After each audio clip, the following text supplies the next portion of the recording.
Mapagpalang Sabado sa ating lahat. Andito tayo ngayon sa Sitio Nueva Fuerza, Barangay Kabaruyan. And ipapakita ko sa inyo ang kambingan namin na maliit. Nakagasto lang ako dito ng less than 5,000 pesos. Sa amin na lahat itong mga kawayan. But then bumili lang kami ng pako, itong yero. So ito yung pang 3 araw na nila ngayon.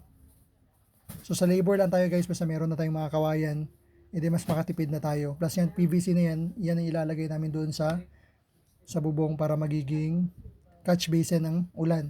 Dahil mahirap magtambak dito ng tubig dahil wala kami tubig dito sa lugar. At ito yung magiging extension area namin ng kambing dahil dumarami na yung kambing namin. Ilalagay na namin dito at ito yung magsiserve ng mga kambing namin dito na nagkapaglinis.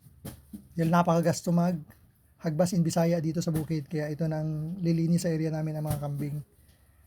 And ito tama-tama lang, mga 20 na kambing pwedeng-pwede na dito, marami na to, pero magsisimula lang kami dito muna ng 5 kambing ilalagay namin dito. But then madali lang mag-extend, in case mag-extend yan, bubuksan na namin yan nasa video, at saka pwede na kami mag-extend ng kulungan in case na dadami.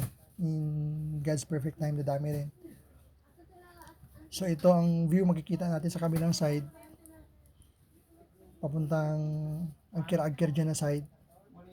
Pag doon ka sa taas makikita mo na ang Agker-Agker. Napakainit ng panahon ngayon dito. Subalit umulan kagabi at nadiligan na ating mga nyog dito. Makikita nyo fully planted na rin tong area natin ng nyog. Around 1,250 na nyog nandito na nakatanim na.